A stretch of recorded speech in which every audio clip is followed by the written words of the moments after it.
Welcome back, everyone. You are watching the Truth That Heals podcast. I'm your host, Ryan Anthony Hernandez, and today I wanted to talk about the abuses that happened in the Catholic Church regarding the sexual molestations and all of that terrible things that we know about. I wanted to talk about that, but also I wanted to talk about the laity in their response and how they have acted and how they have treated victims. So, really quickly, I wanted to address a question because someone asked me previously, why is it that there is that seal of secrecy?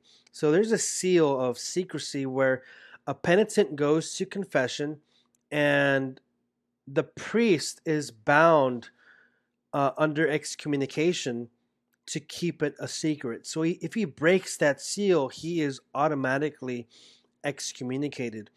Now, for the sacrament of confession, there is a procedure.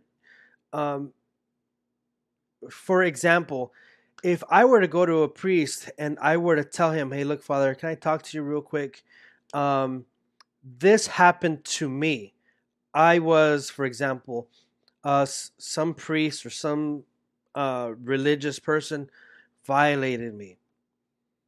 That is me telling that priest that information is not a confession. It's not the sacrament of confession. So the way I see it, the priest has every right in that circumstance to go to authorities and to share that information. And he wouldn't be excommunicated because he is not breaking the seal. So what confession is, the sacrament of confession is when a person, let's say a penitent, let's just use that word, a penitent goes to a priest and asks, can you hear my confession? That's one thing. Or sometimes a priest will have designated hours where he is in a confessional or in an office and he'll hear a person's confession because that's the scheduled time. So, as Catholics, going back to when I was in catechism as a child, they teach you that, when you go to the sacrament of confession, what you do is you confess the sins that you have committed. So it's time where it's like, okay, Father, I've done this, I've done that, and then the priest will give you the absolution. He'll say, all right, just pray 3 Hail Marys, and he'll give you the forgiveness, and then it's done. He doesn't follow up on you. He doesn't keep tabs on what you're doing. But as a Catholic, you know that if you have sins that you want to confess, that's the time. But it's tricky because there are victims. Oh man, this is really hard. So the thing with like confession is that, like, the way we were taught as kids is if you want to talk to a priest, you can talk to him anytime. But when you go to confession, it's something that you prepare for, and you just say your sins. For example, I said a bad word, or I dishonored my parents, or I stole money from someone, or I broke someone's window and I didn't pay them back. That's what you do. You say your sins, the things that you've committed, and it's not really a chit chat. You just go there and you say your sins. But the thing is that for victims of abuse, it's hard because, like, if they tell a priest during their confession, "Hey, look, Father, also, I was violated." If you say that during confession, it's hard because, like, like we've already been, I guess, taught or indoctrinated, if you want to say, that during confession you just say your sins.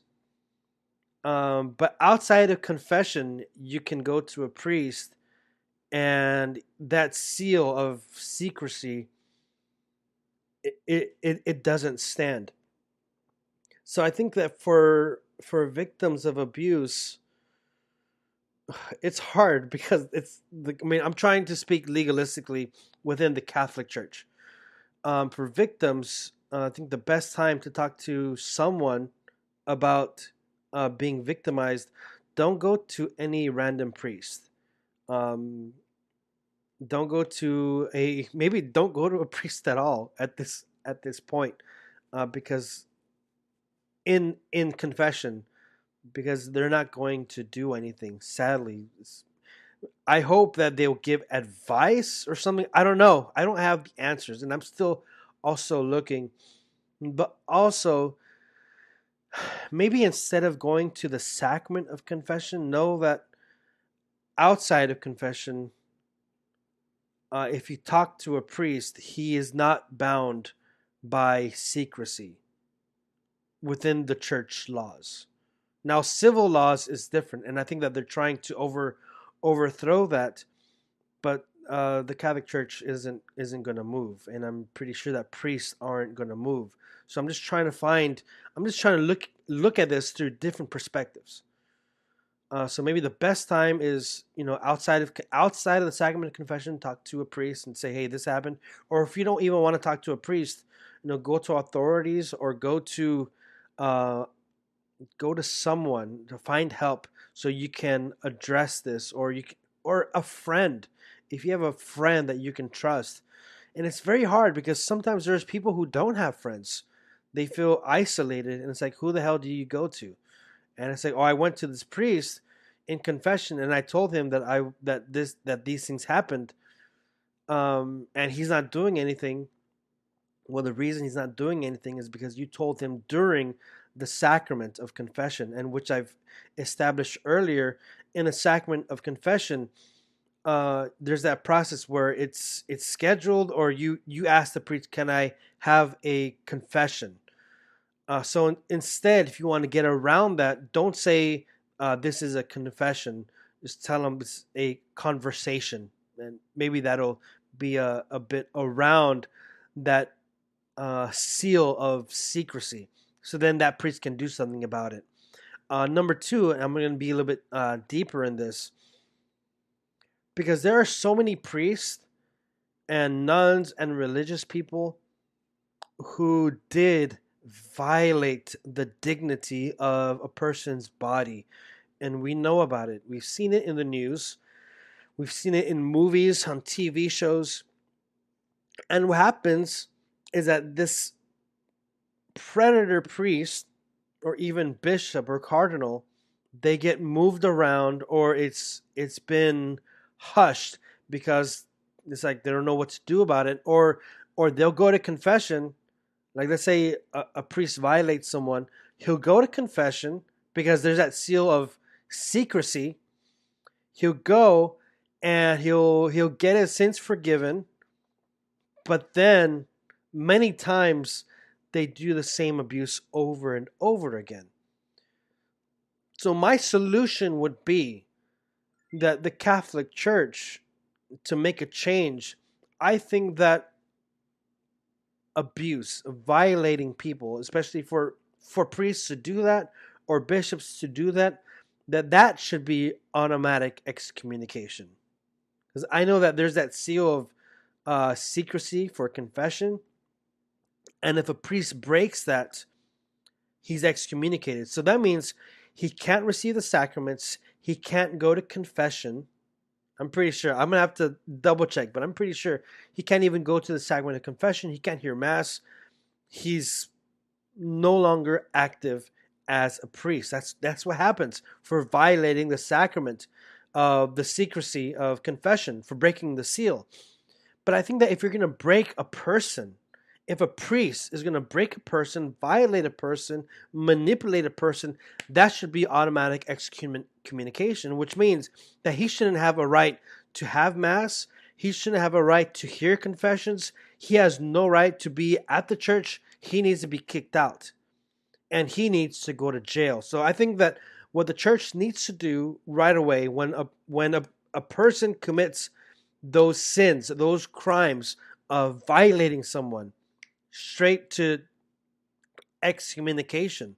Because what happens is they'll go to confession, and then later they'll be switched to another parish, or they stay there in the same parish and as if nothing happens. That needs to end. No more moving people around. No more moving these predators around, once they do that, violating, molesting someone, that should be automatic excommunication. So now they don't have that right to go to confession. So now they can't go to confession and say, hey, I've sinned, forgive me. No, you're excommunicated, buddy. Get the hell out of here. You're not a priest anymore. Yes, Catholics believe that once you're a priest forever, but in practice, didn't Jesus say something that, like, to the effect of, it is better to have a millstone tied around your neck and to throw you into the ocean than for you to harm the little ones? So if Jesus Christ said that it's better to get rid of you, then let's get rid of those priests or those predators in the church, whether they're priests or nuns or even just youth leaders. Automatic excommunication. Get out of here. They belong in prison.